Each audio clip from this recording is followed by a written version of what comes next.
بسم اللہ الرحمن الرحیم لبیک اللہم لبیک لبیک اللہم لبیک لبیک لا شریک لک لبیک لبیک لا شریک لک لبیک ان الحمد والنعمت لک والملک ان الحمد والنعمت لک والملک لا شریک لک لا شریک لک لبیک اللہم لبیک لبیک اللہم لبیک لبیک لا شریک لک لبیک لبیک لا شریک لک لبیک ان الحمد والنعمت لک والملک ان الحمد والنعمت لک والملک لا شریک لک لا شریک لک لبیک اللہم لبیک لبیک اللہم لبیک لبیک لا شریک لک لبیک لبیک لا شریک لک لبیک ان الحمد والنعمت لک والملک ان الحمد والنعمت لک والملک لا شریک لک لا شریک لک مینا میں بھی تلبیہ بہت پڑھنا تھا، اور عرفات کے میدان میں تلبیہ زور سے پڑھے۔ آپ صلی اللہ تبارک و تعالیٰ علیہ وسلم زوال کے پہلے پہنچے عرفات میں، آپ آرام فرماتے، جبرائیل آئے کہ یا رسول اللہ، اللہ فرماتے ہیں اپنے صحابہ سے کہے کہ تلبیہ زور سے پڑھے عرفات کے میدان میں، پڑھو زور سے، لبیک لبیک اللہم لبیک لبیک لا شریک لک لبیک ان الحمد والنعمت لک والملک لا شریک لک لبیک اللہم لبیک لبیک لا شریک لک لبیک ان الحمد والنعمت لک والملک لا شریک لک لبیک اللہم لبیک لبیک لا شریک لک لبیک ان الحمد والنعمت لک والملک لا شریک لک۔ بسم اللہ الرحمن الرحیم الحمد للہ وکفى وسلام علی عباد الذین اصطفى اما بعد اعوذ باللہ من الشیطان الرجیم بسم اللہ الرحمن الرحیم فإذا أفضتم من عرفات فاذكروا الله عند المشعر الحرام واذكروه كما هداكم وإن كنتم من قبله لمن الضالين ثم أفيضوا من حيث أفاض الناس واستغفروا الله إن الله غفور رحيم فإذا قضيتم مناسككم فاذكروا الله كذكركم آباءكم أو أشد ذكرا فمن الناس من يقول ربنا آتنا في الدنيا حسنة وفي الآخرة حسنة وقنا عذاب النار وقال النبي صلى الله تبارك وتعالى عليه وسلم الحج عرفة وقال النبي صلى الله تبارك وتعالى عليه وسلم الحاج والعمار وفد الله إن دعوه أجابهم وإن استغفروه غفر لهم أو كما قال النبي صلى الله تبارك وتعالى عليه وسلم۔ میرے محترم پیارے بھائیوں، ہر ایک کی آنکھوں میں آج آنسو ہونے چاہیے کہ آج جس سرزمین پر ہم بیٹھے کہ وہ عرفات کا میدان ہے۔ اللہ تعالیٰ ہمیں دوبارہ عمرہ میں تو بلائے گا، لیکن اس طرح عرفات کے میدان میں خیمے کے اندر بیٹھنا یہ دوبارہ نصیب ہو یا نہ ہو۔ شیطان بہت ابھی ہمارے ساتھ لگا ہوا ہے، چھوٹی چھوٹی باتوں میں ہمیں غفلت میں ڈالے گا، ادھر کی باتوں میں ادھر کی باتوں میں۔ اس لیے بھائی اب تھوڑا سا وقت باقی ہے، ظہر سے لے کر سورج ڈوبنے کا وقت ہمارے پاس باقی ہے، ان اوقات کا ہم بہت بڑا خیال کریں اور ہماری زبان پر اللہ کا ذکر ہو، اللہ کے دین کی باتیں ہو، اللہ کی بڑائی ہو، اللہ کی تسبیح ہو، اللہ کی تحمید ہو، اللہ کی تکبیر ہو، اور اللہ کے سامنے رونا ہو۔ یہ عرفہ کا میدان رونے کا میدان ہے، عرفات کا دن دعا کا دن ہے، دعا کا دن ہے۔ اللہ نے مجھے اور آپ کو صحیح سالم یہاں پہنچایا ہے۔ بھائیو، بڑے بڑے علماء، بڑے بڑے بزرگان دین، اور ابھی عرفات کے میدان میں بڑے بڑے ابدال موجود ہیں، بڑے بڑے وقت کے قطب موجود ہیں، بڑے بڑے وقت کے مجدد موجود ہیں۔ ابھی ہم وضو کرنے گئے باہر، ایک نوجوان کو دیکھا، بالکل گرمی کے موسم میں بیٹھا ایسا رو رہا تھا کہ اس کی داڑھی تڑپ رہی تھی اس کے آنسوؤں کے ساتھ۔ بھائیو دیکھو، لوگ قدر کرنے والے قدر کرتے ہیں، اور سارے حجاج کرام کا حج عرفات کے میدان میں قبول نہیں ہوتا۔ کچھ اللہ تعالیٰ کے نیک بندوں کی برکت سے اللہ پاک سارے حجاج کرام کے حج کو قبول کرتا ہے۔ اس لیے اس میدان میں ہم بہت اپنے آپ کو چھوٹا سمجھتے ہوئے، اللہ بڑا ہے، اللہ تعالیٰ کی رحمتیں متوجہ ہیں۔ اللہ پاک پہلے آسمان پر آ چکے ہیں، اور چاروں طرف 45-50 لاکھ کا مجمع حجاج کرام کا، عشاق کا، عرب کا ہے، عجم کا ہے، افریقہ کا ہے، امریکہ کا ہے، یورپ کا ہے، ہمارا ایشیا کا مجمع، انڈیا پاکستان کا مجمع، مختلف جگہوں سے بڑے بڑے علماء، پتہ نہیں چلتا احرام کے کپڑوں میں ہیں، بڑے بڑے سرداران احرام کے کپڑوں میں ہیں، غریب احرام کے کپڑوں میں ہیں، وہ سارے کے سارے بھکاری بن کے اللہ کی بارگاہ میں آئے ہوئے ہیں۔ اس سے میرے بھائیو ہم بہت توجہ کے ساتھ اللہ کی طرف متوجہ رہیں، ایسا نہ ہو کہ ہماری کوئی دل کے کھوٹ کی وجہ سے یا اللہ کی نافرمانی کی وجہ سے ہم کہیں اللہ تعالیٰ کی پکڑ کا ذریعہ نہ بن جاوے۔ پانی لا دینا تھوڑا۔ دیکھو بھائی، اللہ تبارک و تعالیٰ نے ہم سب کو عرفات کے میدان میں جمع کیا ہے۔ اللہ کے نبی صلی اللہ تبارک و تعالیٰ علیہ وسلم نے عرفات کے میدان کے بڑے فضائل سنائے۔ آپ صلی اللہ تبارک و تعالیٰ علیہ وسلم نے اپنی زندگی میں ایک ہی حج کیا ہے، لیکن آپ کی 53 سالہ زندگی آپ کی مکہ المکرمہ میں گزری ہے۔ سرزمین مکہ میں آپ پیدا بھی ہوئے، آپ کا نکاح بھی ہوا، آپ یہاں کھیلے بھی، اور آپ صلی اللہ تبارک و تعالیٰ علیہ وسلم کی 25 سال میں آپ کا نکاح ہوا حضرت خدیجہ سے، جن کی قبر جنت المالا کے قبرستان میں ہے، اور آپ کی چاروں کے چاروں بیٹیاں حضرت خدیجہ سے مکہ میں پیدا ہوئی۔ 40 سال میں آپ کو نبوت ملی، اور آپ نے وہ غار ہیرا پہاڑ بھی دیکھا ہوگا زیارت میں، جس پہاڑ پر چڑھ کر آپ صلی اللہ تبارک و تعالیٰ علیہ وسلم نبوت کے پہلے دعا کیا کرتے تھے۔ اللہ کے نبی صلی اللہ تبارک و تعالیٰ علیہ وسلم کو اللہ تبارک و تعالیٰ نے وہاں سب سے پہلے وحی اتاری، اقرأ بسم ربک الذی خلق۔ آپ نے زندگی مکہ المکرمہ میں 53 سال گزارے، لیکن 53 سال آپ نے بڑی حالت میں گزارے، آپ پر بڑی تکلیفیں آئی، آپ کو یہاں تک کہ مکہ المکرمہ کو چھوڑنا پڑا۔ آپ پر جب ہجرت فرض ہوئی تو آپ صلی اللہ تبارک و تعالیٰ علیہ وسلم بیت اللہ میں آئے، اور بیت اللہ پر نظر پڑ کے آپ دھاڑے مار کر رونے لگے کہ اے مکہ تو کتنا محترم شہر ہے، اے بیت اللہ تو کتنا پاکیزہ گھر ہے، اگر میری قوم اگر مجھے مکہ سے نہ نکالتی تو میں کبھی نہ نکلتا۔ پھر آپ صلی اللہ تبارک و تعالیٰ علیہ وسلم مکہ سے روتے روتے آپ نے ہجرت کا سفر کیا ہے۔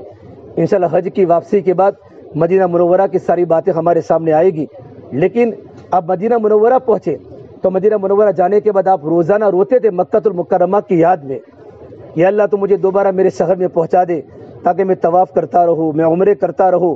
لیکن مدینہ منورہ جانے کے بعد آپ نے پورے عالم کی انسانیت تک اللہ کے دین کا پیغام پہنچانے کی آپ نے کوشش کی، بڑے بڑے بادشاہوں کو آپ نے دعوت کے خطوط بھیجے۔ سن ہجری 8 میں حج فرض ہوا۔ اس کے پہلے آپ صلی اللہ تبارک و تعالیٰ علیہ وسلم نے نبوت کے پہلے بھی حج کیے ہیں، آپ نے نبوت کے بعد بھی حج کیے ہیں، ملت ابراہیم علیہ السلام کے مذہب پر، ابراہیم علیہ السلام کی ملت پر۔ آپ نے پڑھا ہوگا کہ آپ صلی اللہ تبارک و تعالیٰ علیہ حج کے زمانے میں محنت فرماتے تھے۔ زمانے جاہلیت میں حج ہوتا تھا، دور و دراز عرب ممالک سے لوگ، افریقہ سے اور عرب ممالک سے لوگ یہاں قافلے کے قافلے آتے تھے اور بیت اللہ کا طواف کرتے تھے، لیکن اتنے خرافات تھے کہ لوگ بیت اللہ کا طواف ننگی حالت میں کرتے تھے، اتنے خطرناک حالات تھے۔ آپ صلی اللہ تبارک و تعالیٰ علیہ وسلم ایسے وقت میں مینا آپ مینا کے اندر گھومتے تھے، مینا کے بازاروں میں، مینا کی وادیوں میں اور مینا کے خیموں میں، اور لوگوں کے پاس جا کر اللہ کے دین کی دعوت دیتے تھے۔ یہ لمبی بات میری ہو جائے گی، آپ نے لوگوں کو کیسے دعوت دی اور آپ کو تکلیف کیسے پہنچائی۔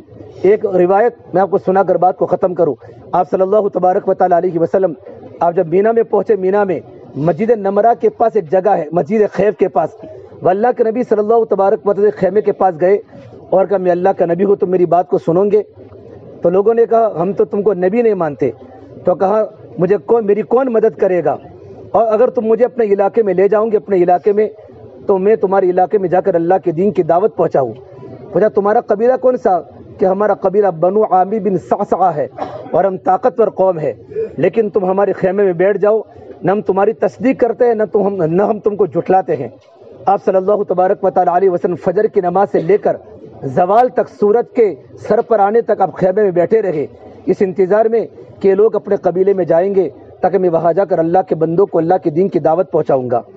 ان کا سردار خیمے کا، جو دن برادری خیمے کے اندر، جیسے ہمارا خیمہ ہے تو خیمے کا سردار بجلہ ابن قیس القشیری آیا، پوچھا من ھذا، یہ کون ہے؟ کہ محمد عربی صلی اللہ تبارک و تعالیٰ علیہ وسلم ہے، اپنے آپ کو اللہ کا نبی کہتے ہیں، کہ تم نے ان کو تمہارے قبیلے میں کیوں ٹھہرایا ہے؟ کہ انہوں نے یوں کہا کہ میں نے اس لیے ٹھہرایا ہے کہ میں تم کو تمہارے قبیلے میں جا کر اللہ کے دین کی دعوت دوں۔ کہ تم نے کیا جواب دیا؟ کہ ہم نے نہ ان کی باتوں کو سچ مانا ہے، نہ ہم نے ان کی باتوں کو جھٹلایا ہے۔ تو اس بجلہ ابن قیس قشیری نے کیا کہا؟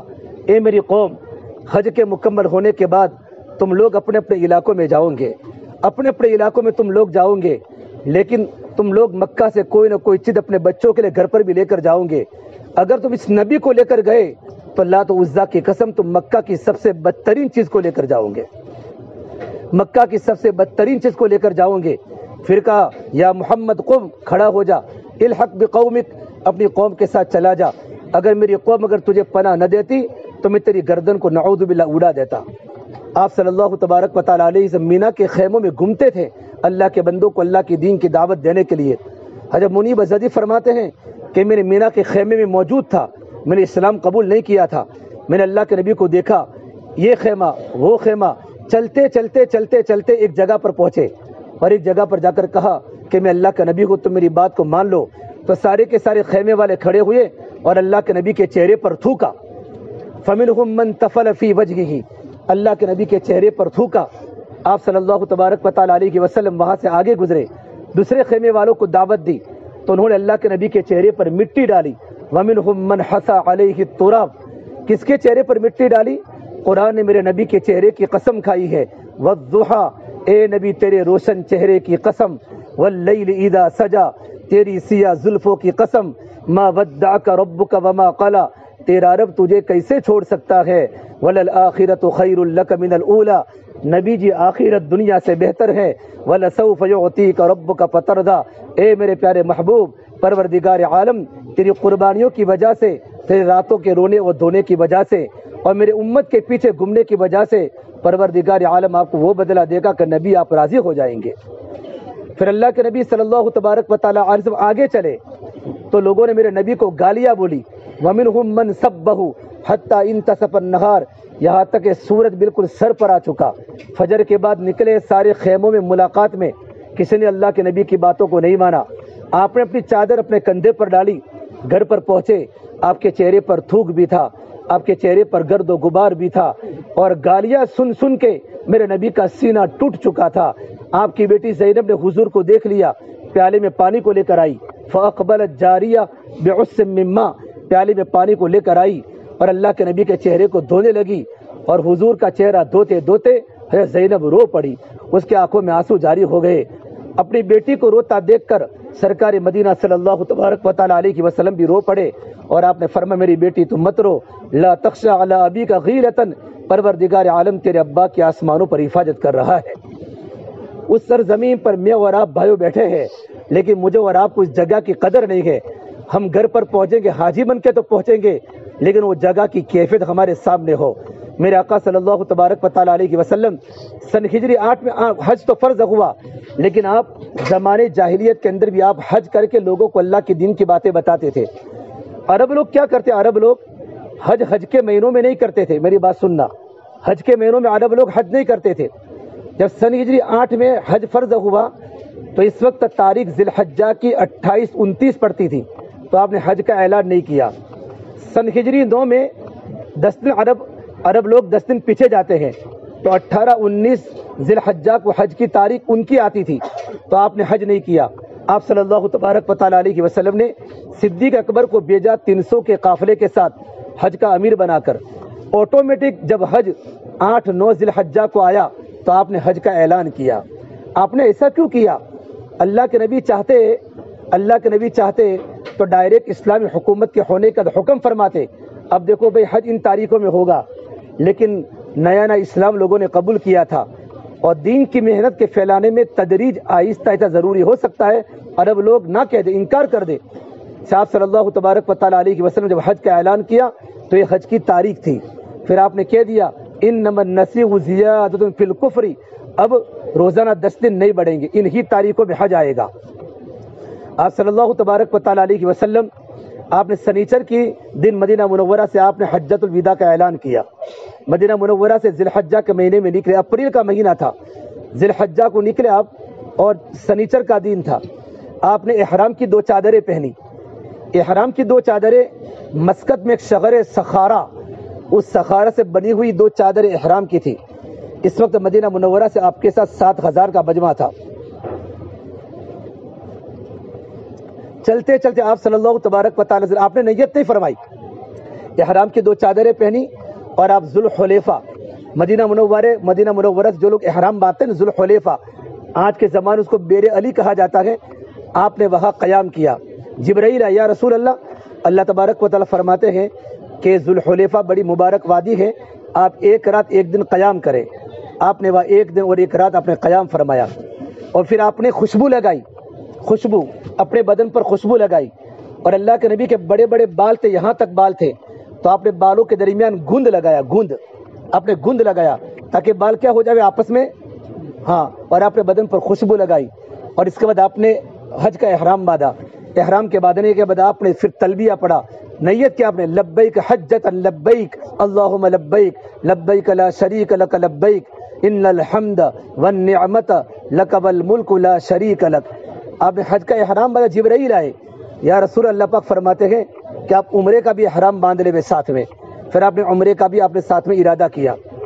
آپ ذوالحلیفہ سے چلے، 7,000 صحابہ کا مجمع تھا، چلتے چلتے آپ آئے ملل، آپ ملل پہنچے، ملل۔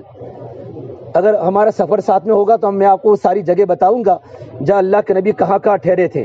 آپ ملل پہنچے، پھر ملل کے بعد آپ آئے ذی طویٰ، ایک کنواں ہے جہاں 70 نبیوں نے وہاں کنویں کا پانی پیا ہے، آپ نے وہاں، میں نے خود نے بھی پیا ہے، اور آپ صلی اللہ تبارک و تعالیٰ علیہ وسلم نے وہاں ذی طویٰ کا کنویں کا پانی پیا۔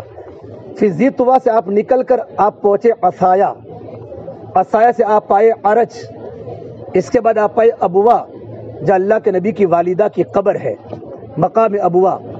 آپ صلی اللہ تبارک و تعالیٰ علیہ وسلم کے ساتھ اس وقت 60,000 کا مجمع صحابہ کا دور و دراز سے ابوا تک آ چکا تھا، 60,000 کا مجمع۔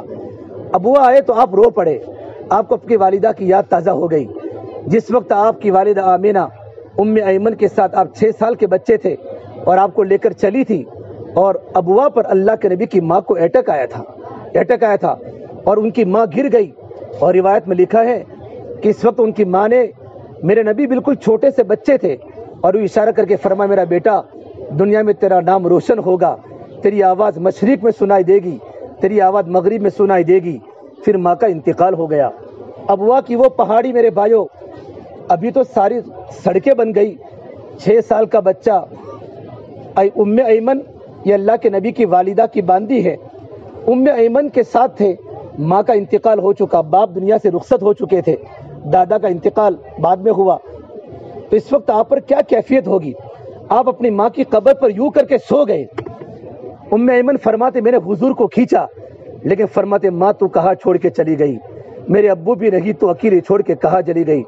وہ کیفیت بنی، ام ایمن فرماتی ہے کہ میری ماں، میں اپنی ماں کو دیکھ کر اتنا، ام ایمن فرماتی میں نے حضور کو دیکھا، آپ اپنی ماں کی قبر پر یوں کر کے لیٹ گئے، جانے کا نام و نشان نہیں۔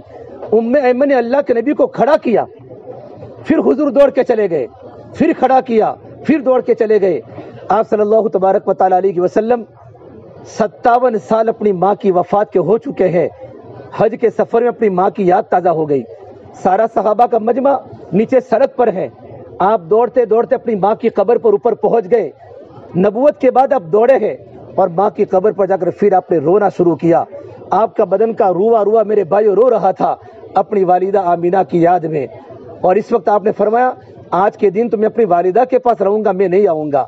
آپ نے ایک رات ابوا میں قیام کیا، ابوا سے قیام کرنے کے بعد آپ نیچے اترے تو آپ کی آنکھوں میں آنسو دے، پھر آپ ابوا سے آپ نکلے تو عصفان پر ہے، عصفان، صدیق اکبر یہ کون سی وادی ہے کہ یا رسول یہ عصفان ہے، تو آپ نے کہا میں دیکھ رہا ہوں صالح علیہ السلام اور ہود علیہ السلام لبیک پڑھتے پڑھتے حرم شریف کی طرف جا رہے ہیں، لبیک اللہم لبیک لبیک لا شریک لک لبیک ان الحمد والنعمت لک والملک لا شریک لک۔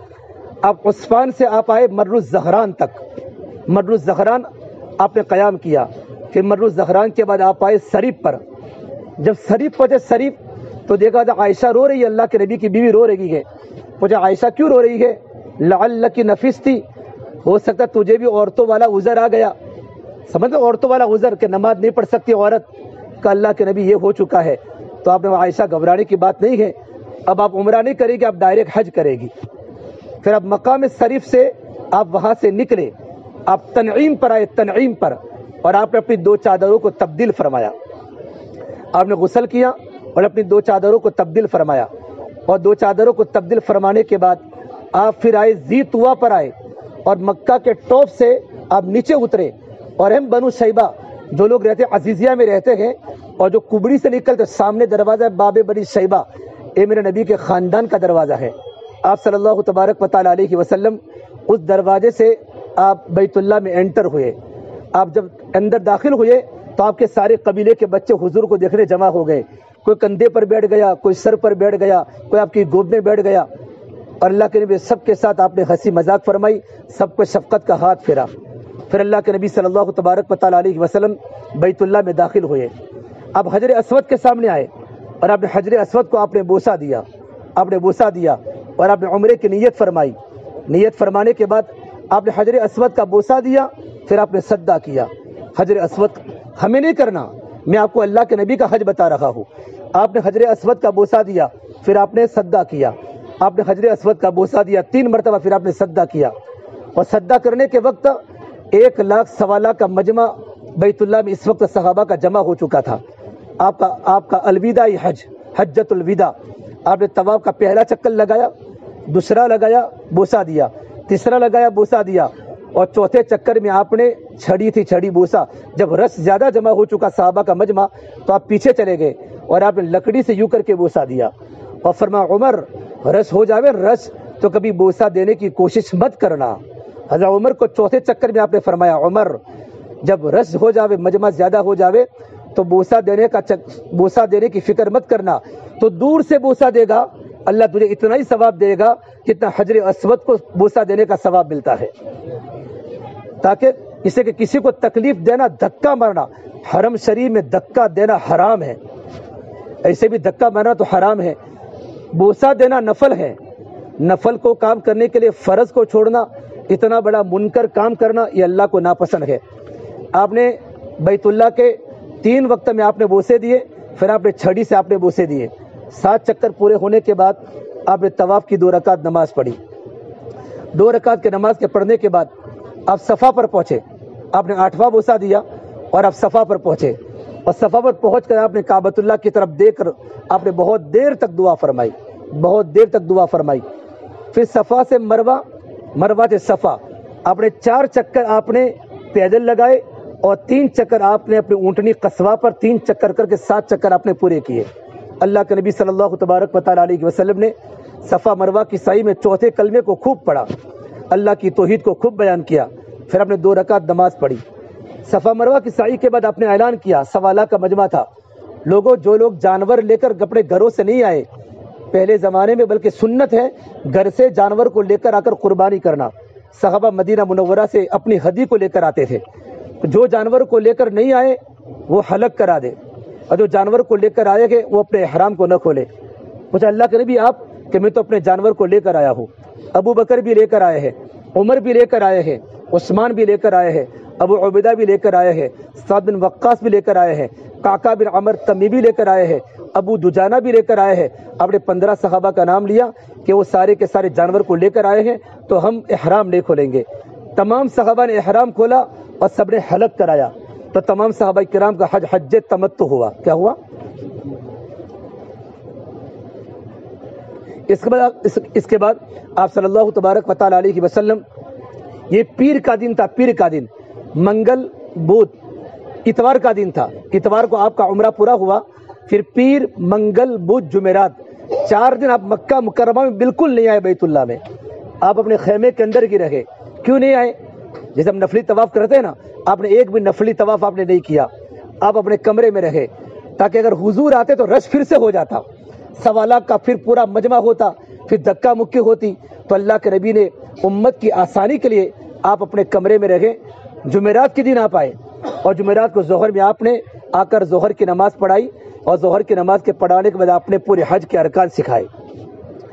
اس کے بعد جب 7ویں ذی الحجہ 8 ذی الحجہ ہوئی، حج کے دن آئے، تو اللہ کے نبی صلی اللہ تبارک و تعالیٰ علیہ وسلم کا احرام بندہ ہوا تھا آپ کا، صحابہ نے پھر حج کا احرام باندھا، اور سارا صحابہ کا مجمع احرام باندھ کر لبیک پڑھتا ہوا، تلبیہ پڑھتا پڑھتا اللہ کے نبی کے ساتھ مینا میں پہنچا۔ جیسے ہم کل سارے کے سارے ہم کہاں تھے بھائی؟ مینا میں تھے، سارا کا سارا مجمع مینا میں تھا، اور آپ نے پورے مینا میں آپ نے صرف 5 نمازیں پڑھی، 5 نمازیں پڑھی، باقی آپ نے کوئی عمل نہیں کیا، مینا پہ آپ نے کوئی عمل نہیں کیا، 5 نمازیں پڑھی، اللہ کا ذکر کیا، تسبیح پڑھی، اللہ کی حمد کو بیان کیا۔ انفرادی دعائیں اللہ کے نبی نے خوب مینا کے دن مانگی۔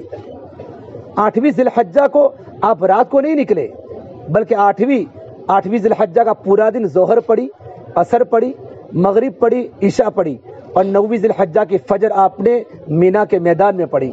آپ نے میدان نہیں چھوڑا، اور سورج کے نکلنے کے بعد آپ صلی اللہ تبارک و تعالیٰ علیہ وسلم تلبیہ پڑھتے پڑھتے آپ کہاں پہنچے؟ عرفات، جہاں میں اور آپ ٹھہرے ہیں۔ آپ 10 بجے پہنچے، زوال 10 بجے لکھا ہے کتابوں میں کہ 10 بجے آپ پہنچے مینا، عرفات پہنچے۔ اور ہے مسجد نمرہ، آپ نے دیکھی ہوگی، زیارت میں یہاں سے 2 کلومیٹر ہے۔ نمیرہ مسجد کے پاس آپ کا خیمہ تھا، آپ نے وہاں جا کر تھوڑا آرام فرمایا، آپ نے قیام کیا، پھر آرام فرمانے کے بعد آپ اٹھے، آپ نے غسل کیا، اور غسل کرنے کے بعد جبرائیل آئے کہ یا رسول اللہ فرماتے ہیں اپنے صحابہ سے فرماؤ کہ عرفات کے میدان میں تلبیہ زور سے پڑھے، پڑھو لبیک اللہم لبیک لبیک لا شریک لک لبیک ان الحمد والنعمت لک والملک لا شریک لک لبیک اللہم لبیک لبیک لا شریک لک لبیک ان الحمد والنعمت لک والملک لا شریک لک لبیک اللہم لبیک لبیک لا شریک لک لبیک ان الحمد والنعمت لک والملک لا شریک لک۔ بس پھر اللہ کے نبی صلی اللہ تبارک و تعالیٰ علیہ وسلم نے اور تمام صحابہ نے زور سے تلبیہ پڑھا۔ پھر اب ظہر کی نماز پڑھانے کے لیے آپ گئے، کہاں گئے؟ مسجد نمرہ میں، اور آپ نے ظہر اثر اکٹھی پڑھی۔ ہمیں اکٹھی نہیں پڑھنی، جو لوگ نمرہ میں نماز پڑھیں گے وہ لوگ کیا پڑھیں گے؟ اکٹھی پڑھیں گے۔ ظہر کی نماز آپ نے پڑھائی، پھر آپ نے عصر کی نماز پڑھائی، پھر ظہر کی سنتیں پڑھی، عصر کی سنتیں پڑھی، پھر آپ نے عرفات کے میدان میں آپ نے خطبہ دیا، عرفات کے میدان میں آپ نے تقریر فرمائی۔ آپ نے 9 ذی الحجہ کو خطبہ دیا، 10 ذی الحجہ کو خطبہ دیا، اور آپ نے 11ویں ذی الحجہ کو آپ نے خطبہ دیا۔ اور آپ نے خطبہ شروع کہاں سے کیا؟ اے لوگو تم عرفات کے میدان میں ہو، آپ کا پہلا جملہ، اے میرے صحابہ آپ عرفات کے میدان میں ہو۔ آج اللہ تبارک و تعالیٰ پہلے آسمان پر ہے، آج اللہ تعالیٰ رحمت کے سمندر بن چکے ہیں، آج اللہ کی رحمتوں کے لوٹنے کا دن ہے، اور اللہ سے اچھی امید کرنے کا دن ہے۔ اے میرے صحابہ، جس طرح آج کا دن بڑا قابل محترم ہے، یہ میدان بڑا قابل محترم ہے، یہ مہینہ بڑا قابل محترم ہے، مسلمان کی جان، مسلمان کا مال اور مسلمان کی عزت بھی قابل احترام ہے۔ یہ لوگوں کبھی لڑائی مت کرنا، جھگڑا مت کرنا۔ آپ نے عجیب باتیں فرمائی، کسی کی جان سے عزت مت کھیلنا۔ اور آپ نے جو باتیں صحابہ کو فرمائی نا عرفات کے میدان میں، صحابہ فرماتے ہیں ہمارے دلوں پر مہر لگ گئی، اس کے بعد زندگی میں کبھی ہمارا جھگڑا نہیں ہوا۔ یہ عرفات کے میدان کا خطبہ آپ کا بڑا مشہور ہے، لوگوں کبھی جھگڑا مت کرنا۔ پھر فرمایا اللہ تبارک و تعالیٰ کی نگاہ میں سب سے بدتر انسان وہ ہے جو جھگڑا کرنے والا ہو۔ ان ابغض الرجال الی اللہ الالد الخصم، پھر لوگوں اگر جھگڑا کرو گے تو ہمت ہار جاؤ گے، اللہ کی نگاہ میں پستہ بن جاؤ گے، تمہارا ایمان کمزور ہو جائے گا۔ زندگی میں ہمیشہ صبر سے کام لینا۔ آپ نے صبر کی تاکید فرمائی، میرے صحابہ صبر کرنا، اگر تمہارا حق کو کھا گیا ہے کبھی جھگڑا مت کرنا۔ بھائیو، ایک ہی تھال میں کھیلنے والے 2 بھائی، ایک ہی ماں کی چھاتی کا دودھ پینے والے 2 بھائی 2 بہنیں، چند پیسوں کی بنیاد پر، چند پلاٹ کی بنیاد پر بھائی بھائی سے نہیں بولتا، بھائی بہن سے نہیں بولتا، بہن بھائی سے نہیں بولتی، ہمارا گھر کٹ چکا ہے۔ آپ نے فرمایا میں اس آدمی کو جنت کے بیچوں بیچ، عرفات میں فرمایا اس آدمی کو جنت کے بیچوں بیچ گھر دلانے کا ذمہ دار ہو جو حق پر ہونے کے باوجود بھی جھگڑا چھوڑ دے۔ یہ پلاٹ میرا تھا، میرے بھائی نے قبضہ کیا تھا، مجھے لڑائی نہیں کرنا۔ یہ مکان میرا تھا، میرے بھائی نے قبضہ کیا ہے، مجھے لڑائی مت کرنا۔ میرے نبی نے فرمایا جو صبر کرے گا دنیا میں لڑائی نہیں کرے گا، کل قیامت کے میدان میں میں اس کو ذمہ داری سے جنت کے بیچوں بیچ گھر دلانے کا ذمہ دار ہوں۔ بھائیو صبر سے کام لو، صبر، اللہ کو صبر بہت پسند ہے۔ چھوٹی چھوٹی باتوں پر غصے ہو جانا اور چھوٹی چھوٹی باتوں پر سر کو چڑھانا یہ اللہ کو ناپسند ہے۔ صبر کرنے والا انسان آگے بڑھ جاتا ہے۔ اللہ کے نبی نے خوب صبر کیا ہے۔ آہ کر نہ لبوں کو سی، عشق ہے دل لگی نہیں، سینے پہ تیر کھائے جا، قدم آگے بڑھائے جا، یعنی زبان حال سے کہہ دے کہ تو ستائے جا۔ میرے بھائیو، اللہ کے نبی صلی اللہ تبارک و تعالیٰ علیہ وسلم نے کتنا صبر کیا ہے. اگر کوئی تکلیف پہنچاوے سامنے جواب نہ دے, کانٹوں کا جواب پھولوں سے دے. آپ نے عرفات کے میدان میں فرمایا لوگوں زندگی صبر کے ساتھ گزارنا, کبھی آستینیں اونچی مت کر کے گھروں میں جھگڑے پیدا مت کرنا, جھگڑے پیدا مت کرنا. آپ نے فرمایا بلکہ جھگڑا کرنے والے کو کہہ دو ادھر آ ستمگر ہنر آزمائے تو تیر آزما ہم جگر آزمائے. ہمارا دل اتنا مضبوط ہو جاوے کہ ہم کبھی کسی کو تکلیف نہ پہنچاوے. آئی بات سمجھ میں؟ پھر آپ نے کہا لوگوں دوسری بات فرمائی, آج کا دن بڑا قابل احترام ہے. مسلمانوں کبھی تم اپنے خاندان میں کسی کے ساتھ قطع تعلق مت کرنا. جو قطع تعلق کرتا ہے وہ اللہ کی رحمت سے گر جاتا ہے. قطع رحمی کرنے والے کی اللہ کی بارگاہ میں مغفرت نہیں ہوتی. اور تیسری بات فرمائی لوگوں میں نے اپنے پیروں کے نیچے سود کو ختم کر لیا ہے. کبھی تم سود مت کھانا, سود مت کھانا, بلکہ اصل سرمایہ کو لین دین سرمایہ کی کرنا, سود کی مت کرنا. اور سب سے پہلے میں اپنے چچا عباس کے سود کو معاف کرتا ہوں. اللہ کے نبی کے چچا خواجہ عباس ایک بینک تھے, بینک سود کا بینک تھے. سارے عرب ان کے پاس سود لینے کے لیے آتے تھے. میں سب سے پہلے اپنے چچا عباس کے سود کو معاف کرتا ہوں. تم بھی اپنے سود کو معاف کر دو, سود کھانے والا جنت کی خوشبو بھی نہیں سونگے گا.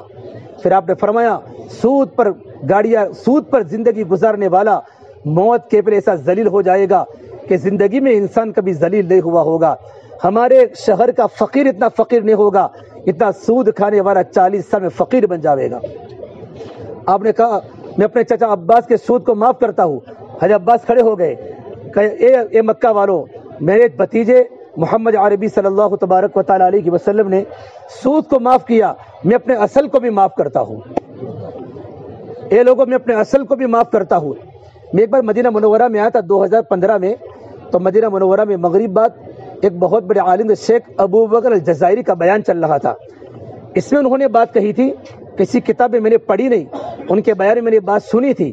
یوں فرمایا, جب عباس نے یوں فرمایا کہ میں نے اصل کو بھی معاف کر لیا, تو پروردگار عالم نے ان کی قربانی کی وجہ سے اللہ نے ان کی اولاد میں 526 سال تک حکومت دی. بنو عباس کی حکومت 526 سال تک ان کے خاندان میں حکومت رہی. فکر میرے صحابہ تم حلال روٹی کھانا, کبھی حرام کا لقمہ اپنے پیٹ میں مت کھانا. اور چوتھی بات فرمائی لوگوں اپنی عورتوں کے ساتھ نرمی کا برتاؤ کرنا. 2 بول پر اپنی زندگی تمہارے نام پر قربان کر لیتی ہے. اپنی ماں کا سایہ اور اپنی بھائی بہنوں کا سایہ چھوڑ کر تمہارے پر قربان ہو جاتی ہے. میں تم سے بات کرتا ہوں ان کے ساتھ بھلائی کا معاملہ کرنا. اور کل قیامت کے میدان میں سب سے پہلے جو تولا جائے گا, تمہاری نماز بعد میں تولی جائے گی, تمہارا روزہ بعد میں تولا جائے گا. سب سے پہلے میزان عمل میں میاں اور بیوی کا تعلق تولا جائے گا. آپ نے فرمایا تمہیں سب سے بہتر انسان وہ ہے جو اپنے گھر والوں کے لیے اچھا ہو. خیرکم لاہلکم, تمہیں سب سے بہتر انسان وہ جو اپنے گھر والوں کے لیے اچھا ہو, اور میں اپنے گھر والوں کے لیے اچھا ہوں. میں نے کبھی اپنی بیوی کو کبھی ستایا نہیں ہے. آپ نے فرمایا میں جب گھر میں داخل ہوتا ہوں, حضرت عائشہ سے کسی نے پوچھا اللہ کے نبی کی زندگی بتاؤ, اللہ کے نبی کی زندگی گھر کی. حضرت عائشہ فرماتے حضور گھر میں داخل ہوتے کان ضحاکن و بسامن, اللہ کے نبی ہنستے ہنستے گھر میں داخل ہوتے, آپ گھر میں جا کر مسکراتے تھے. یہ آپ کی گھر کی زندگی تھی.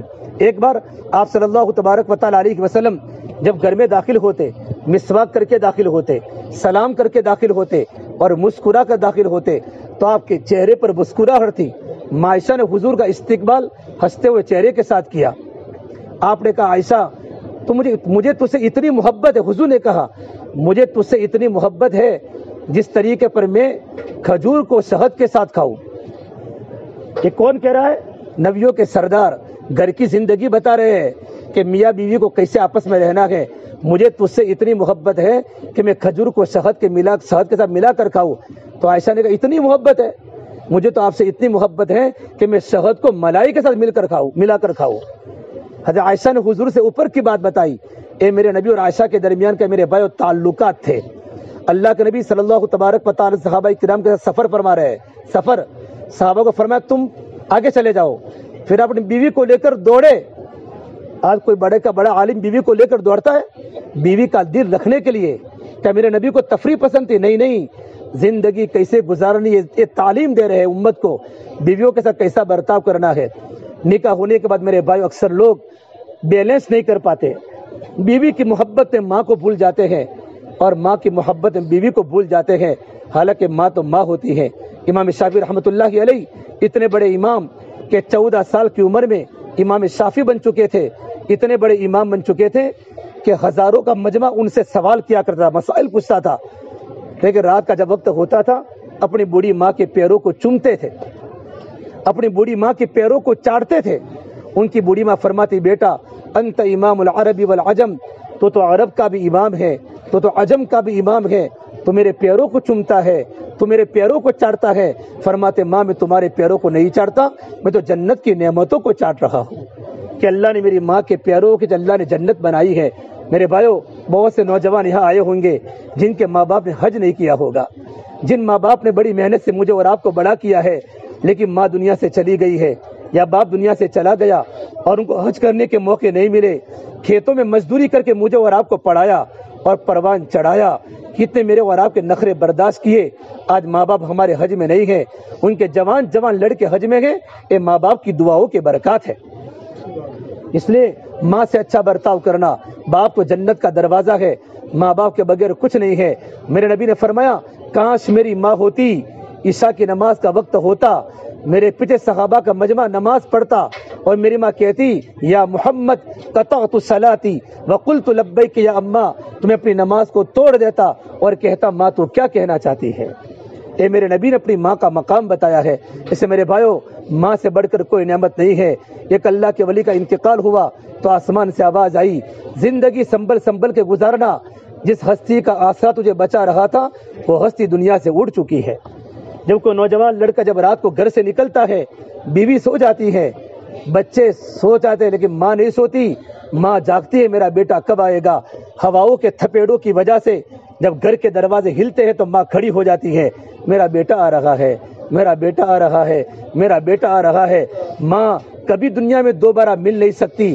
اسے میرے بھائیو، گھر جا کر ماں باپ کی خدمت کرنا، ماں باپ کے آگے کبھی مت چلنا اور ماں باپ کے سامنے کبھی مت بولنا۔ ماں سے بڑھ کر کوئی ماں نہیں ملے گی۔ ماں اپنا بیٹا جب بیمار ہوتا ہے، پوری رات ماں اپنے بیٹے کی چارپائی پہ بیٹھے بیٹھے آنکھوں میں آنسو بہاتی ہے۔ وہ ماں کا مقام ہوتا ہے، وہ باپ کا مقام ہوتا ہے۔ اور بیویوں کے ساتھ اچھا برتاؤ کرنا، بیوی اپنے ماں باپ کو چھوڑ کر آئی ہے، اسے پتہ نہ چلے کہ میرا گھر دوسرا ہے۔ بیوی کا بھی حق دو، ماں کا بھی حق دو۔ میرے نبی نے کیسے گھروں میں زندگی گزاری ہے، تو آپ نے فرمایا، اے لوگو، عرفات کے میدان میں تم کو وصیت کر رہا ہوں، اپنی بیویوں کے ساتھ اچھا برتاؤ کرنا۔ اور چوتھی بات، پانچویں بات فرمائی، لوگوں امانت کا صحیح حق ادا کرنا، امانت میں خیانت مت کرنا، کسی کے پیسے مت کھا جانا۔ اگر کسی نے تم کو پیسے تم کو تمہارے پاس امانت کے طور پر رکھے ہیں، تم پیسے کو استعمال مت کرنا، امانت مت کھا جانا۔ پھر آپ نے آخر کی بات فرمائی، لوگوں اگر دین پر زندگی گزارو گے، زندگی تمہاری خوشگوار گزرے گی، اگر دین پر زندگی تم نے نہ گزاری تم منتشر ہو جاؤ گے۔ پھر آپ نے فرمایا، لوگوں میرے جانے کے بعد تم آپس میں کسی کی گردنیں مت مارنا، کسی کو ناحق قتل مت کرنا۔ پھر آپ رو پڑے عرفات کے میدان۔ پھر آپ نے فرمایا، اے میری صحابہ کی جماعت، اے میرا آخری حج ہے، میرے جانے کے بعد ایسے کوئی کام مت کرنا کہ کل قیامت کے میدان میں تمہارے نبی کو سب کے سامنے رسوا ہونا پڑے۔ یہ آپ نے بات فرمائی کہ سب کے سامنے مجھے اپنا منہ کو نیچا کرنا پڑے۔ پھر آپ خطبہ ہونے کے بعد پھر آپ نے 3 عمل کیے، ابھی ہم سب کو کرنے ہیں بیان کے بعد۔ آپ نے 100 مرتبہ آپ نے چوتھا کلمہ پڑھا، لا الہ الا اللہ وحدہ لا شریک لہ، لہ الملک ولہ الحمد یحیی و یمیت بیدہ الخیر وہو علی کل شیء قدیر۔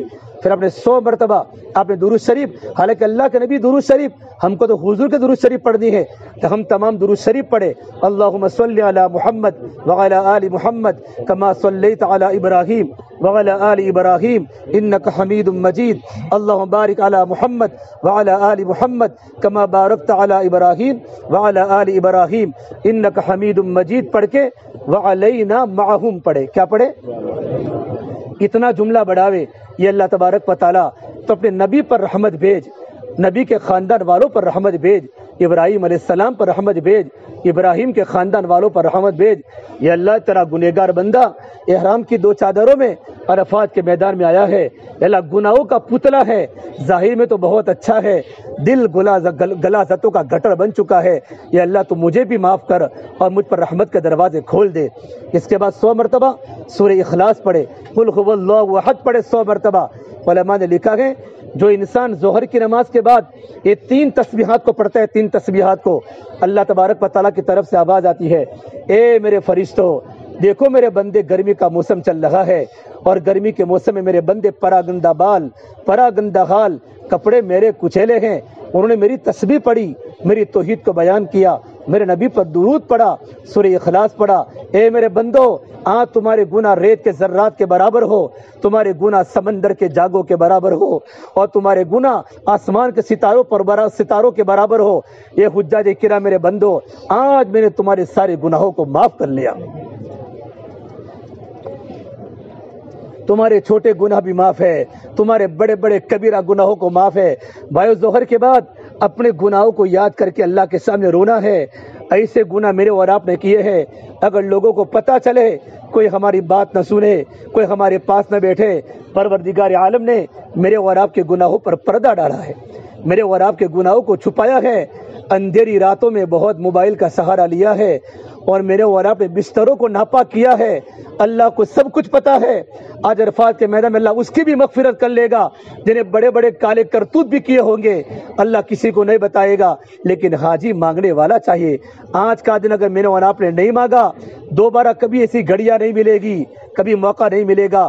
پھر میرے اللہ فرمائیں گے میرے بندو آج تم جس کے بارے میں دعا کرو گے، تمہارے خاندان والوں کے بارے میں، ساری امت کے بارے میں سارے کے سارے حاجیوں کے گناہوں کو تو معاف کروں گا، اور سارے بندوں کے جن کے بارے میں تم دعا کرو گے، سفارش کرو گے، میں ان کی بھی دعا کو قبول کروں گا، ان کی سب کی مغفرت کروں گا۔ تو میں مانگو گے انشاءاللہ۔ پھر اللہ کے نبی صلی اللہ تبارک و تعالیٰ علیہ وسلم اب سنو، عصر کی نماز کے بعد آپ جبل رحمت پر آئے۔ کہا ہے بھائی آپ جبل رحمت، ایک یا قریب میں ایک پہاڑ ہے جبل رحمت، جہاں آدم علیہ السلام کی دعا قبول ہوئی تھی۔ آدم علیہ السلام کی توبہ، کون سی دعا پڑھی آدم علیہ السلام نے؟ ربنا ظلمنا انفسنا وان لم تغفر لنا وترحمنا لنکونن من الخاسرین۔ ہم ان 3 تسبیحات کو پڑھنے کے بعد 100 مرتبہ یہ بھی قرآن کریم کی آیت پڑھے۔ آپ جبل رحمت پر آئے، اور جبل رحمت پر جو اونچا پہاڑ، وہ جو اونچا پتھر ہے، گول پتھر، اس پتھر کے بازو میں کالا پتھر ہے، اس پر اللہ کے نبی بیٹھے، اور بیٹھنے کے بعد پھر آپ کھڑے ہوئے، اور آپ نے 6 گھنٹے اپنے امت کے لیے مسلسل دعا فرمائی ہے۔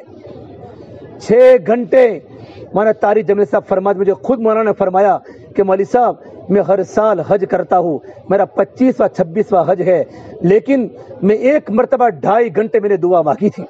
آج میں نے ارادہ کیا کہ میں اللہ کے نبی کی نقل کروں گا اور 6 گھنٹے دعا کروں گا، لیکن میرے الفاظ پورے ہو گئے، میری آواز ختم ہو گئی، میری زبان پر جملے ختم ہو گئے۔ آج کا حاجی آدھا گھنٹے میں تھک جاتا ہے، 20 منٹ میں تھک جاتا ہے۔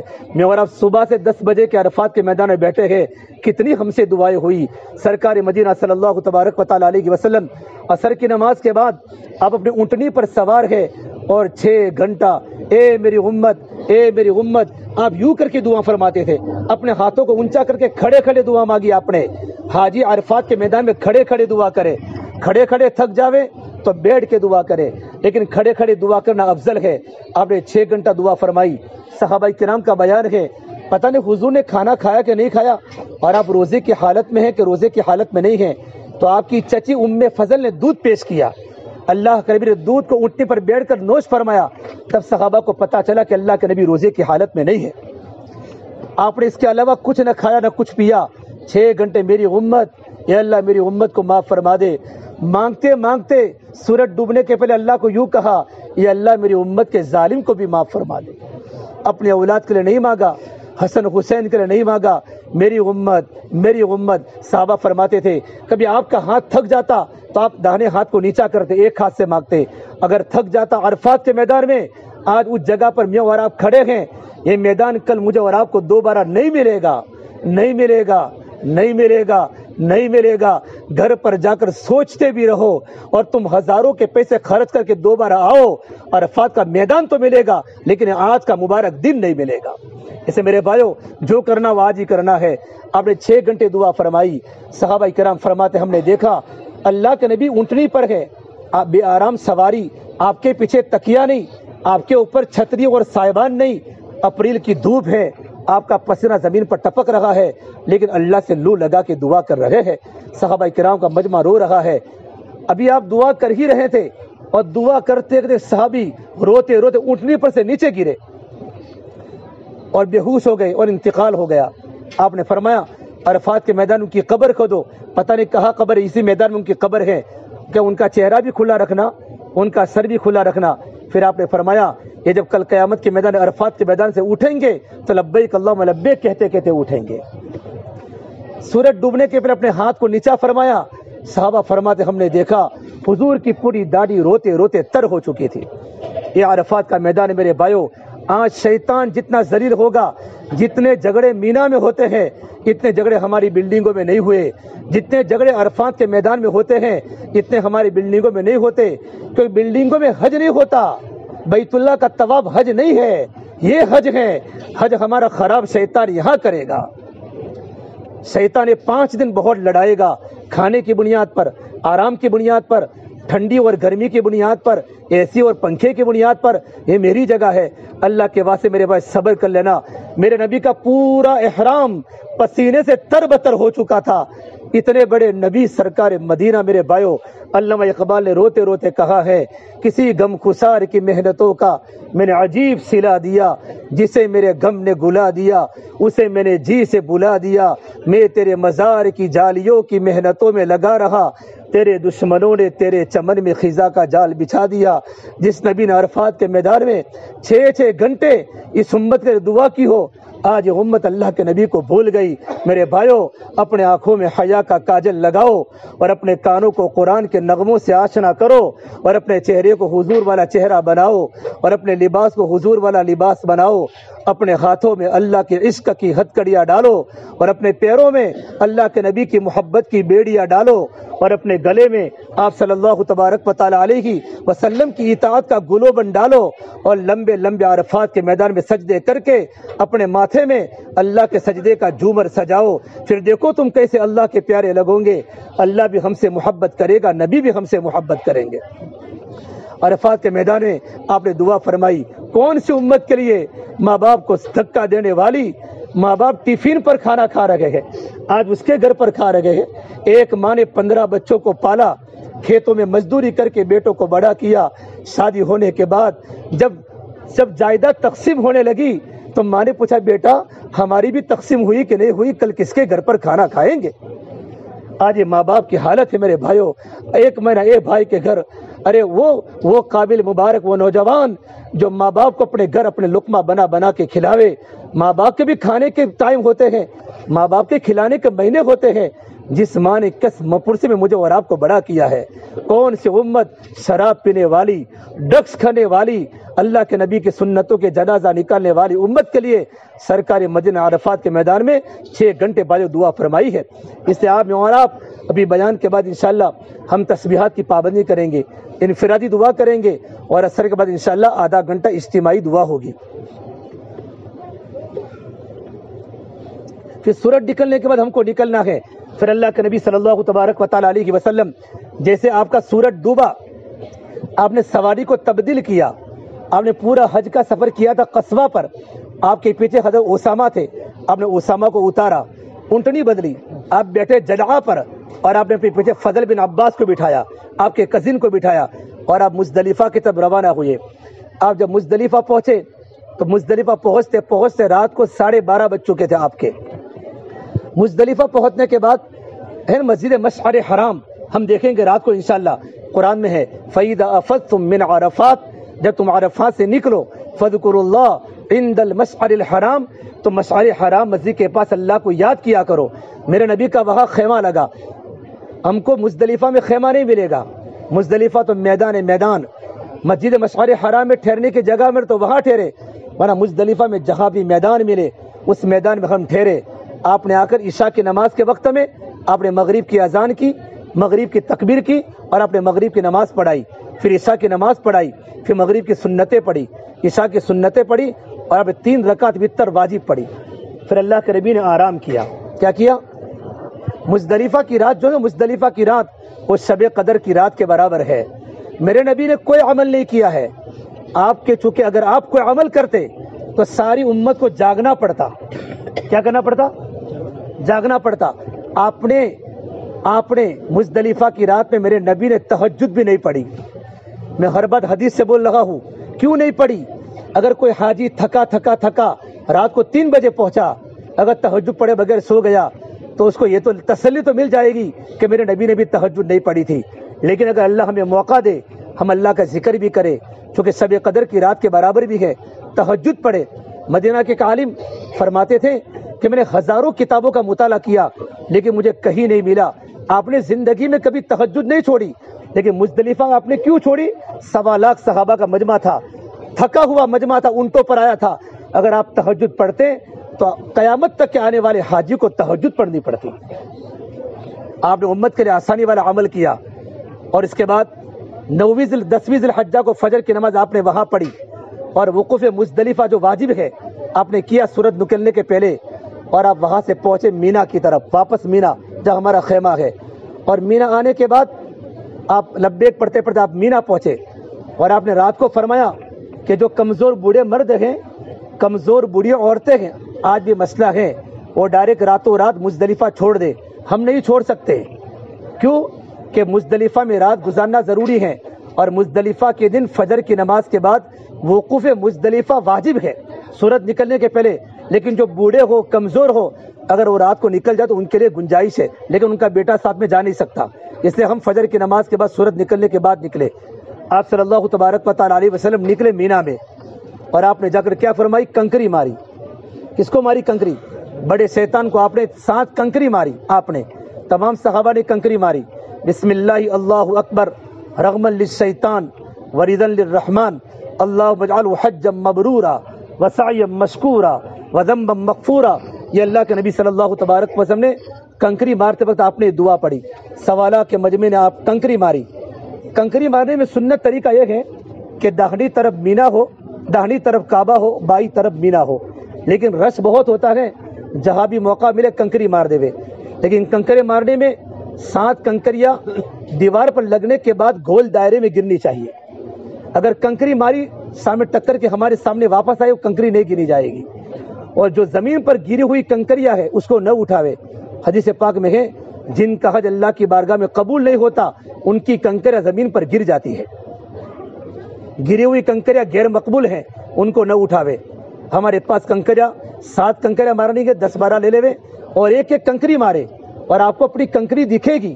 کنکری یوں مارے اور کنکری گول دائرے کے اندر گرنی چاہیے. اگر کسی انسان کو کنکری لگ گئی تو کنکری نہیں گری جائے گی. اللہ کے نبی نے 7 کنکریاں ماری. آپ نے دعا نہیں فرمائی. کیوں دعا نہیں فرمائی؟ رش نہ ہو جاوے، کیونکہ وہاں جگہ تنگ تھی. رش ہو جائے گا تو مسئلہ کھڑا ہوگا، تو آپ نے دعا نہیں فرمائی. پھر آپ نے قربانی کی. آپ کی قربانی عجیب ہوئی. آپ نے 100 اونٹ قربان کیے. کتنے؟ یہاں لوگ پوچھتے ہیں 500 ریال کے 550 ریال. یہ حج کی شکرانے کی قربانی ہے. حج کی شکرانے کی قربانی جتنی مہنگی ہو اتنی اچھی ہے.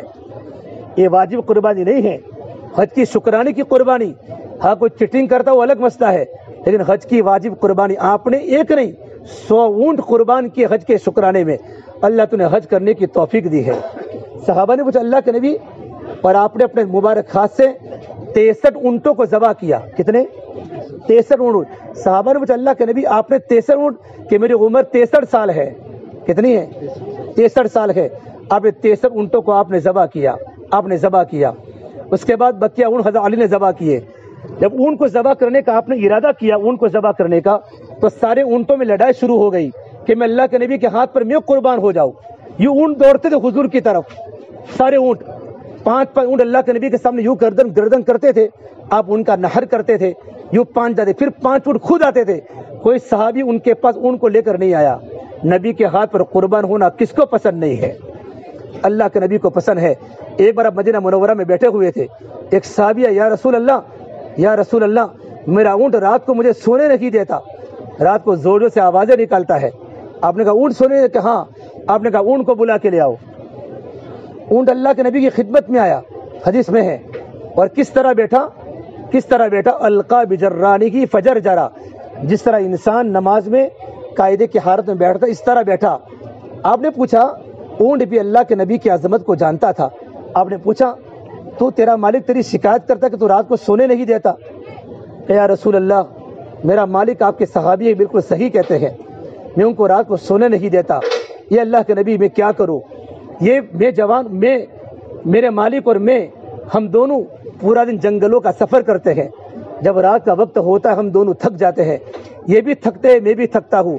یا رسول اللہ مجھے بھی نیند آتی ہے, میں سے زور سے آوازیں نکالتا ہوں, کہیں میری مالک کی عشاء کی نماز فوت نہ ہو جائے, کہیں میرے مالک کی عشاء کی نماز فوت نہ ہو جائے.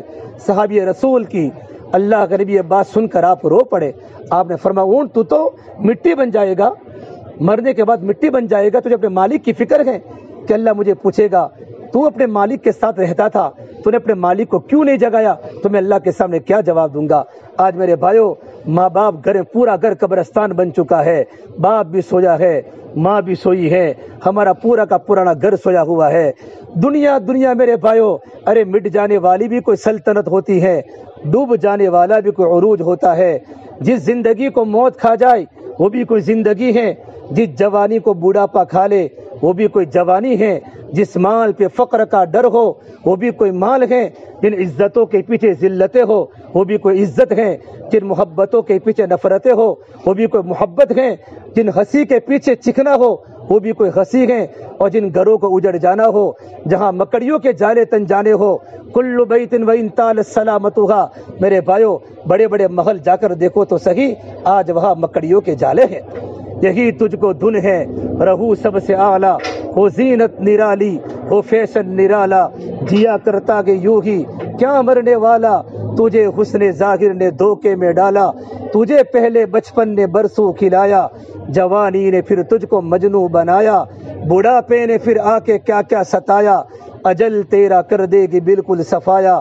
جگہ جی لگانے کی دنیا نہیں ہے, جگہ جی لگانے کی دنیا نہیں ہے, یہ عبرت کی جگہ تماشا نہیں ہے. یہاں کے سوکھ تھوڑے ہیں, یہاں کے دکھ زیادہ ہے, یہاں کا ہنسنا تھوڑا ہے, یہاں کا رونا زیادہ ہے, یہاں کی مسکراہٹیں تھوڑی ہیں, یہاں کی چیخیں زیادہ ہے, یہاں کی آبادی تھوڑی ہے, یہاں کا رونا زیادہ ہے. یہ بھائی دنیا تو دھوکے باز ہے. اس کے لیے میرے بھائیو آپ نے کہا اونٹ اپنے ماں باپ, تجھے اپنے مالک کی فکر ہے. پھر حضور نے فرمایا, صحابی کو فرمایا یہ اونٹ تو مجھے دے دے. تو کہ اللہ کے نبی میرے ماں باپ آپ پر قربان, اونٹ میں نے آپ کو ہدیہ دے دیا. تو آپ نے کیا اونٹ کو کہا اونٹ تو آزاد ہے, جنگل میں چلا جا. تو اونٹ نے آواز نکالی, فرغا رغبت الآبین, آپ نے کہا آمین. اونٹ نے آواز نکالی, فرغا رغبت الثالیہ, آپ نے کہا آمین. اونٹ نے آواز نکالی تو آپ نے کہا آمین. اونٹ نے آواز نکالی تو آپ چوتھی مرتبہ رونے لگے. صحابہ نے اللہ کے نبی یہ کیا چکر ہے, اونٹ آواز نکالتا آپ آمین کہتے ہیں, کہ اونٹ یوں کہہ رہا ہے.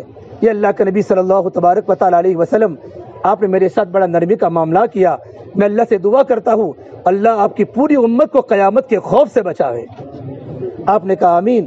کا دوسری مرتبہ میں نے کہا اللہ تبارک و تعالی آپ کی پوری امت کو اللہ تعالیٰ قحط سے بچاوے, کہ پوری دنیا میں پوری امت ایک ساتھ ختم ہو جاوے. میں نے کہا آمین. کہ اللہ کے نبی آپ کی امت کو کل قیامت کے میدان میں آپ کی سفارش آپ کی امت کے حصے میں آوے. تو میں نے کہا آمین. چوتھی مرتبہ اونٹ نے فرمایا کہ اللہ کے نبی اللہ تعالیٰ آپ کی امت کے درمیان اختلاف کو ختم کر دے. تو حضور رونے لگے. آپ نے فرمایا میری یہ دعا تو عرفات کے میدان کے اندر بھی قبول نہیں ہوئی تھی. میرے بھائیو مزدلفہ کی رات میں پھر حضور کی یہ دعا بھی قبول ہو گئی کہ اللہ تو ظالم کو معاف فرما دے اور مظلوم کا بدلہ تو اپنے ہاتھ سے دے دے. اتنی گڑ گڑا کر آپ نے دعا فرمائی نا, تو اللہ نے شب قدر کی رات میں, مزدلفہ کی رات اپنی دعا قبول فرمائی. مینا میں آنے کے بعد آپ نے کنکری ماری, قربانی کی, اور قربانی کرنے کے بعد آپ نے فرمایا ہر اونٹ کا آپ نے اپنی بیویوں کی طرف سے گائے ذبح کی. اپنے لیے 63 اونٹ خود ذبح کیے, باقی اونٹ حضرت علی نے ذبح کیے. پھر ڈیگ بنوائی, حضرت بشار بن عمر اور ابو قتادہ انصاری نے گوشت بنایا. آپ نے کہا ہر اونٹ میں سے ایک ایک بوٹی لو. ڈیگ چڑھی, پھر آپ نے اپنا حلق کرایا. آپ کے داہنی طرف کے بال آپ نے صحابہ کرام میں تقسیم فرمائے, اور آپ نے بائیں طرف کے بال ابو طلحہ انصاری کو آپ نے ہدیے میں دیے. خالد بن ولید دوڑتے دوڑتے آئے اور ان کے پاس جھپٹ کے بال لے لیے. خالد بن ولید فرماتے بال میں نے اپنی ٹوپی میں سی لیے. جب بھی میں اللہ کے راستے میں نکلتا جنگ میں جاتا تھا اور میری ٹوپی ہوتی تھی, اللہ کا کرم آج تک میں کبھی جنگ میں نے کبھی ہار کے نہیں آیا ہوں. یہ میرے نبی کے بالوں کی برکت تھی. میرے بھائیو, جب نبی کی بالوں کی برکت ہے تو نبی کی زندگی کی کیا برکت ہوگی, اللہ کے نبی کی سنتوں کی کیا برکت ہوگی. آپ حلق کرانے کے بعد آپ سیدھے پہنچے مینا, مکہ طواف زیارت کرنے کے لیے. آپ نے وہاں جا کے طواف زیارت آپ نے اونٹنی پر کیا. کعبۃ اللہ کا چکر آپ تھک گئے تھے, آپ نے طواف آپ نے اونٹنی پر کیا. آپ نے اس وقت آپ کے احرام کی چادر آپ نے نکال دی تھی. آپ نے صفا مروہ کی سعی فرمائی. مینا میں ظہر کا وقت ہو چکا تھا, لیکن آپ نے مینا میں ظہر کی نماز نہیں پڑھی. کعبہ میں بیت اللہ میں آپ نے ظہر کی نماز مینا میں واپس آ کر پڑھی. 11ویں پھر آپ نے 9 ذی الحجہ کو خطبہ دیا, 10 کو خطبہ دیا, اور 11ویں ذی الحجہ کو کنکری کب مارتے آپ بولو؟ زوال کے بعد مارتے ہیں نا, زوال کے بعد. اللہ کے نبی صلی اللہ تبارک وسلم زوال کے اپنے کمرے میں آرام تھے اور اچانک اور جبرائیل آئے یہ اس صورت کو لے کر, اذا جاء نصر اللہ والفتح ورأیت الناس يدخلون فی دین اللہ افواجا. اس صورت میں پیغام تھا, اللہ کے نبی آپ کا دنیا میں سے جانے کا وقت ہو چکا ہے, آپ کا کام پورا ہو چکا ہے. اس آیت کے نازل ہونے کے بعد آپ نے خطبہ دیا. آپ نے 9 ذی الحجہ کو 10 ذی الحجہ کو خطبے میں آپ کے مکبر تھے, آپ کی آواز پہنچاتے, ربیہ میری آواز کو پہنچاؤ, ربیہ میری آواز کو پہنچاؤ. لیکن انتقال کی آپ کی خبر پڑی کہ اللہ نے مجھے بلایا ہے, آپ جوش میں آ گئے اور آپ نے 11ویں ذی الحجہ کا خطبہ بغیر مکبر کے دیا. پورا مینا 4 میل تک ہے, 4 میل تک آپ کی آواز 4 میل تک جاتی تھی.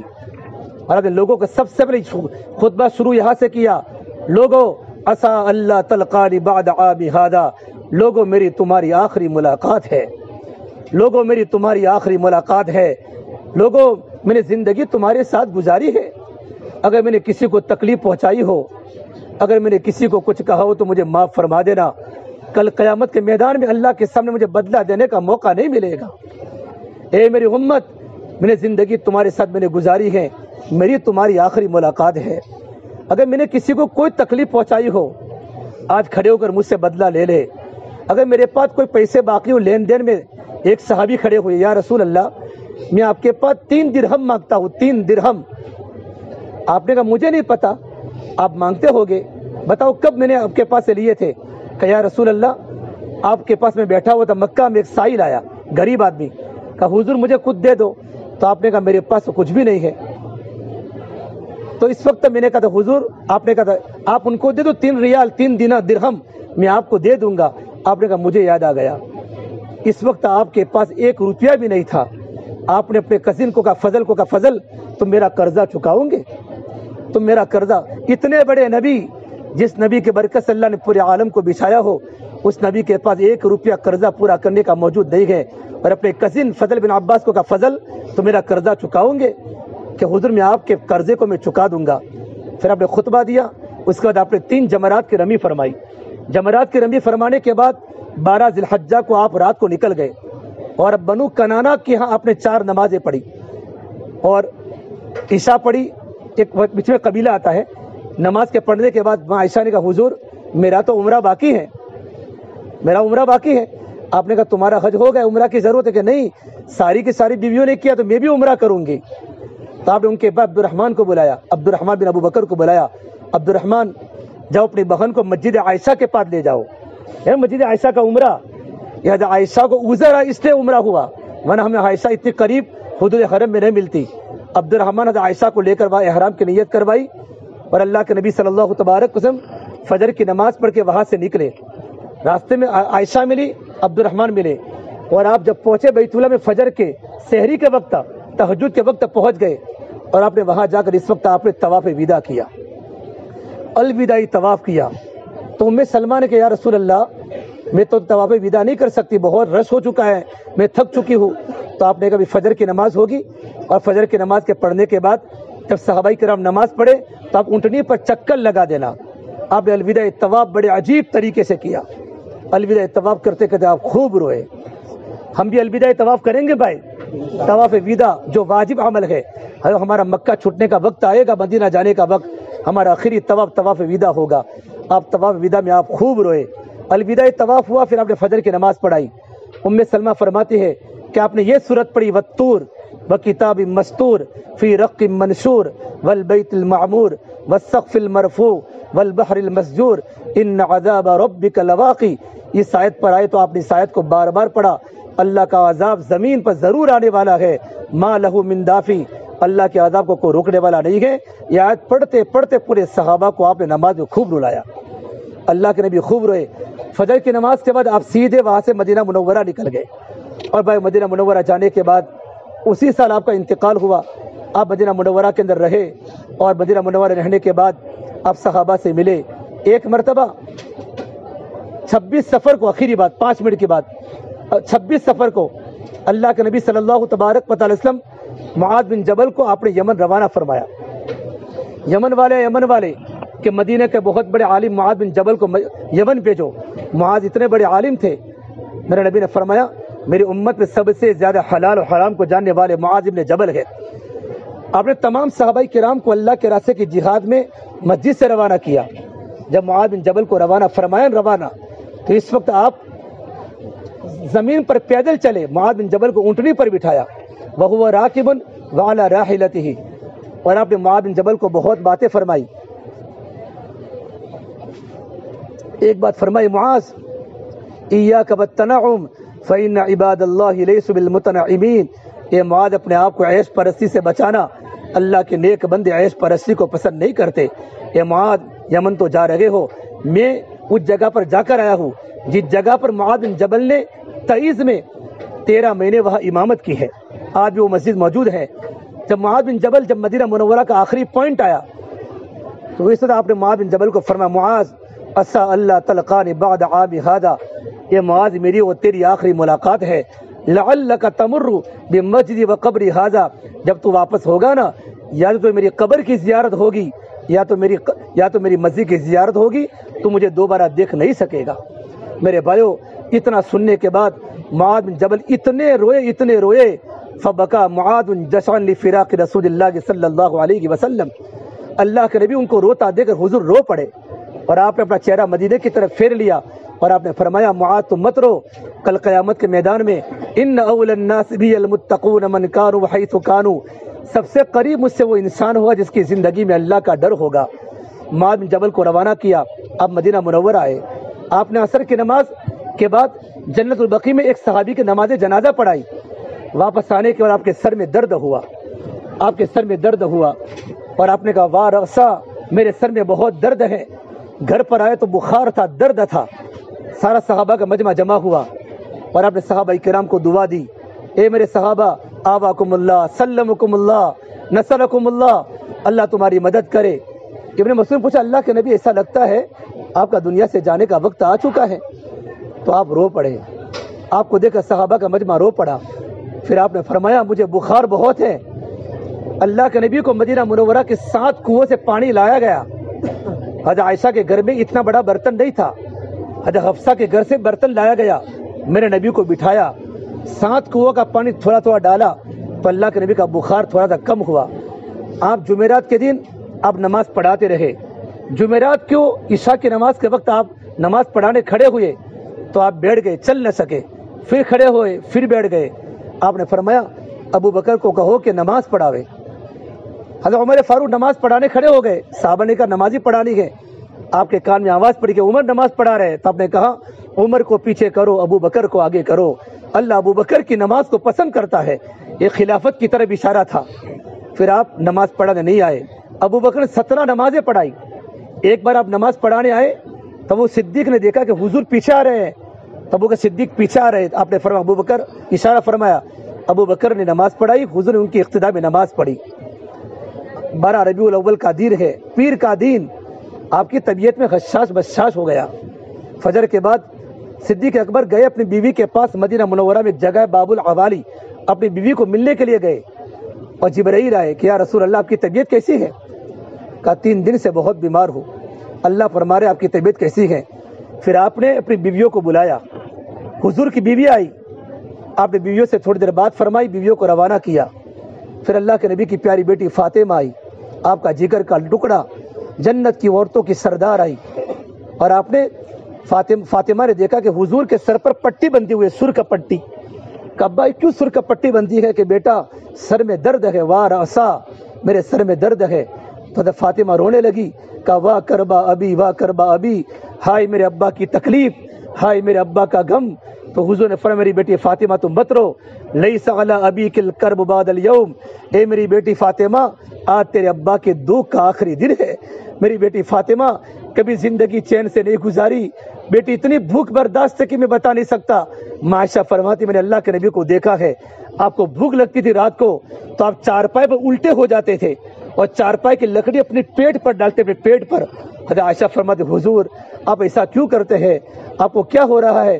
کہ عائشہ بھوک بہت لگی ہے، بھوک برداشت نہیں ہوتی. میرے نبی نے کبھی زندگی میں اللہ کے سامنے بھوک کی شکایت نہیں کی. حضرت فاطمہ رونے لگی کہ بیٹا کیوں روتی ہے؟ کہ اب آپ دنیا سے چلے جائیں گے.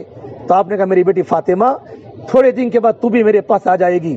24 سال کی عمر حضرت فاطمہ کا بھی انتقال ہو گیا. آپ نے فاطمہ کو روانہ کیا، حضرت علی کو بلایا، علی آئے، حضرت علی کا سر گود میں رکھا اور ان کا سر اور ان کے کمر پر یوں آپ ہاتھ پھیرتے رہے. علی تجھ پر وہ خطرناک حالات آنے والے ہیں، بہت ساری باتیں فرمایا. علی کو روانہ کیا. آپ نہیں روئے، حسن حسین آئے، آپ کے دونوں نواسے، 6 سال کا بچہ، 7 سال کا بچہ. آپ نے ان دونوں کو بلایا، ان دونوں کو دیکھ کر آپ پھوٹ پھوٹ کر رونے لگے. آپ کو معلوم تھا ایک کو زہر دیا جائے گا اور ایک کو کربلا کی سرزمین پر ایک کی گردن کو جدا کر دیا جائے گا. آپ کو پورا معلوم تھا کیا ہونے والا میرے بیٹوں کے ساتھ. آپ پھوٹ پھوٹ کر رونے لگے. حسن حسین کو روانہ جبرائیل آئے، یا رسول اللہ ملک الموت باہر کھڑے ہیں، آپ کی ملاقات میں ہے. ملک الموت اندر آنے کی اجازت مانگتے ہیں. ملک الموت اندر آئے، سلام کیا، السلام علیکہ ایھا النبی ورحمۃ اللہ وبرکاتہ. حضور نے سلام کا جواب دیا. آپ نے کہا ملک الموت کیا ہے؟ کہ اللہ نے مجھے کہا ہے میرے نبی کو کہنا، میرے نبی کو سلام کرنا، میرے نبی سے اجازت مانگنا، اگر وہ کہے تو روح قبضہ کرنا، اگر نہ کہے تو روح کو قبضہ مت کرنا. کہ جبرائیل تمہاری کیا رائے ہے؟ جبرائیل نے کہا یا رسول اللہ آپ کی ملاقات کی شوق میں ہے، آسمان کی مخلوق آپ کی ملاقات کی شوق میں ہے. کہ جبرائیل یہ بات تو برابر ہے، لیکن اللہ کو پوچھ کے آؤ میرے جانے کے بعد میری امت کا کیا ہوگا، میرے جانے کے بعد میری امت کا کیا ہوگا، میری امت کا کیا ہوگا. جبرائیل دوڑے اللہ کے پاس. میرے بھائیو کل قیامت کے میں جب جہنم کو لایا جائے گا اتنی خطرناک جہنم انگاروں کے ساتھ ہوگی، فرشتوں کے ہاتھ سے جہنم بے قابو ہو جائے گی. انبیاء علیہ السلام دیکھیں گے جہنم کو، ہر نبی ہل جائیں گے، ہر نبی کی زبان پر جملہ ہوگا یا ربی نفسی نفسی، یا اللہ میری جان میری جان. آدم علیہ السلام نفسی نفسی، یحییٰ علیہ السلام نفسی نفسی. ہر نبی کی زبان پر نفسی نفسی کا عالم ہوگا.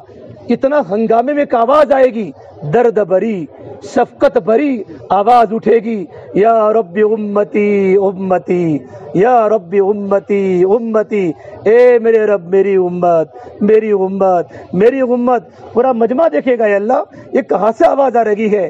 کب کپاتے ہاتھوں کے ساتھ، آنکھوں میں آنسو کے ساتھ، لرزتے بدن کے ساتھ میرے نبی کہہ رہے ہوں گے یا اللہ میری امت، یا اللہ میری امت کو بچا لے. جبرائیل اللہ کو جا کے پوچھ کے آؤ میرے جانے کے بعد میری امت کا کیا ہوگا.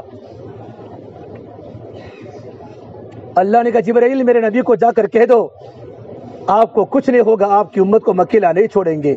پھر کہا اللہ اب تو مجھے بلا دے. میں آپ کو بہت مختصر بات کہی ہے، مختصراً اللہ تو مجھے اپنے پاس بلا دے. عائشہ فرماتی حضور میرے گود میں تھے اور اچانک آپ بولنے کی طاقت نہیں تھی. میرے باپ عبدالرحمن آئے، ان کے ہاتھ میں مسواک تھا تو میری طرف اشارہ کیا، میں سمجھ گیا کہ حضور کو مسواک کرنا ہے. میں نے ان کے پاس مسواک لے کر منہ میں نرم کیا، میں نے نبی کو مسواک کرایا. ابھی حضور مسواک کر کے ہی میرے پاس سوئے تھے، مجھے ایسا لگا کہ حضور مجھے بوسہ دے رہے ہیں. میں نے دیکھا تو حضور اللہ کے پیارے ہو چکے تھے، اللہ کے نبی اللہ کے پیارے ہو چکے تھے. پورے مدینے میں رونے کا کوہرام مچ گیا. میرے بھائیو حضور پر چادر بچھا دی، ازواج مطہرات کونے میں رونے لگی. صدیق اکبر کو معلوم پڑا، جلدی جلدی مدینہ منورہ آئے اور چادر کو ہٹا کر فرمایا یا خلیلہ و حبیبہ، اے میرے پیارے حبیب، اے میرے پیارے خلیل، ابو بکر کی 100 جانیں ہوتی اور آپ کی جان بچ جاتے، ابو بکر اپنی جان کو قربان کر دیتا، نبی آپ کا دنیا میں رہنا بھی اچھا ہوا، آخرت میں آپ اللہ کے مقرب بندے بن گئے۔ پھر آپ نے میرے بھائیو فوراً چادر ڈال دی، پھر باہر خطبہ دیا، لوگو من کان یعبد محمدن فإن محمدن قد ماتا، جو لوگ اللہ کے نبی کی عبادت کرتے سنو، حضور دنیا سے جا چکے ہیں۔ من کان یعبد اللہ، اور جو اللہ کی عبادت کرتے وہ اللہ آج بھی زندہ ہے، اس اللہ کو موت نہیں آ سکتی۔ جب میرے نبی دنیا سے رخصت ہوئے، حضرت عمر فاروق کی حالت خراب ہو چکی تھی، بڑے بڑے صحابہ کرام روتے تھے۔ ایک بہت بڑے عبداللہ بن انیس، ان کا ارتقا کا انتقال ہو گیا، اور عبداللہ بن زید کھجور کے درختوں پر چڑھے ہوئے تھے۔ کسی نے کہا حضور کا انتقال ہو چکا، اللہ سے دعا، اللہ ان آنکھوں کو دیکھنے کی اب ضرورت نہیں ہے، یہ تو آنکھیں تو حضور کے دیدار کے لیے تھی، اے مولا مجھے آنکھوں کی ضرورت نہیں ہے۔ علماء نے لکھا ہے زمین پر اترنے کے پہلے ان کی آنکھیں جا چکی تھی۔ رات کا وقت ہے، 1.25 لاکھ کا مجمع ہے، مدینہ منورہ میں اندھیرا ہے، میرے نبی کو غسل دیا، غسل دینے والے شقران تھے، فضل بن عباس تھے، آپ کے چچا حضرت عباس تھے، غلام حضرت علی بن مرتضیٰ تھے، آپ کو غسل دیا گیا اور حضرت علی نے پانی ڈالا، جب آپ کو کفن پہنایا گیا۔ اس کے بعد جب میرے نبی کو حضرت عائشہ کے کمرے میں جب اندر سلانے کی باری آئی، اس وقت مدینہ منورہ میں اندھیرا تھا، حضرت عمر نے فرمایا عائشہ چراغ کو جلاؤ، مدینہ منورہ میں اندھیرا ہے، 1.25 لاکھ کا مجمع ٹکرا رہا ہے۔ حضرت عائشہ نے فرمایا عمر میں چراغ کہاں سے لاؤں، نبی کے گھر میں چراغ موجود نہیں ہے۔ حضرت عمر نے فرمایا پھر نبی زندگی کیسے گزارا کرتے تھے؟ تو عائشہ نے فرمایا کبھی تیل آتا تھا، تیل تمہارے بھوک اللہ کے نبی تیل کو پی جایا کرتے تھے۔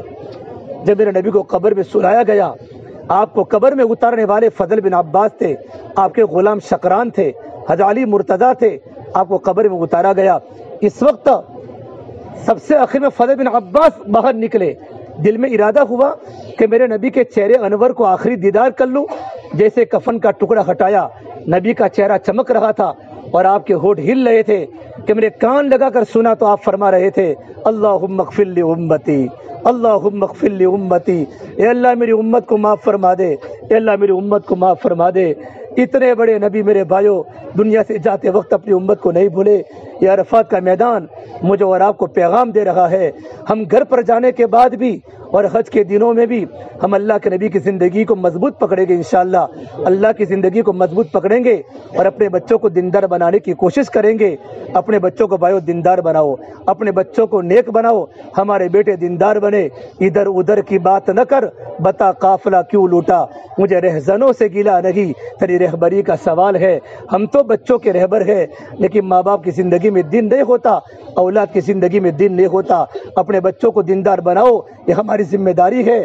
میرے بھائیو چمن کے تخت پر جس دم شہ گل کا تجمل تھا، ہزاروں بلبلوں کی فوج تھی، ایک شور تھا غل تھا، جب آئے خزاں کے کچھ نہ تھا جوزے بار گلشن میں، بنا تھا باغبا رو رو، یہاں گنچا یہاں گل تھا۔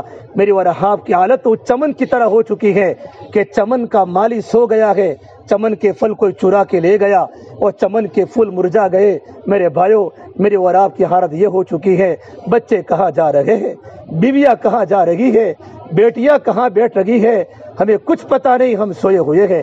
ہماری ذمہ داری بھائیو ہم خود دیندار بنے، اپنے اولادوں کو دیندار بناوے، اور حج کے دن باقی ہیں، جب تک میں اور آپ بیت اللہ میں رہے، بیت اللہ کا ادب کرے، نفلی طواف کرے، اللہ سے خوب مانگے، اور آج سورج ڈوبنے تک کے وقت تک ہم اللہ کا ذکر کریں۔ ابھی انشاءاللہ دعا نہیں ہوگی، دعا تو اثر کے بعد ہوگی۔ ابھی ساتھی جہاں بھی آپ کو بیٹھنا ہو پانی پینے کے بعد یہ 3 تسبیحات کو پوری کر لے۔ کون سی پڑھوں گے؟ پہلی چوتھا کلمہ پڑھو، چوتھا کلمہ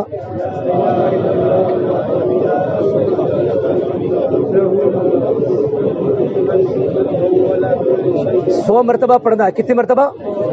100 مرتبہ۔ یہ اللہ کے نبی کی حدیث ہے، یہ کوئی بزرگوں کا بتایا ہوا تجربہ نہیں ہے بلکہ حدیث ہے۔ اور 100 مرتبہ قل هو اللہ احد اللہ الصمد بسم اللہ کے ساتھ، لم یلد ولم یولد ولم یکن له کفوا، اور 100 مرتبہ درود شریف پڑھیں گے، آخر میں پڑھیں گے وعلینا معہم۔ اللہ پاک ہمیں عمل کی توفیق عطا فرمائے۔ دعا پڑھ لو سبحان بحمدہ سبحان۔ نہیں، شروع میں پہلی بار بسم اللہ پڑھنا ہے، پھر نہیں پڑھنا۔ جو سمجھ میں نہ آئے پوچھیو انشاءاللہ، ٹھیک۔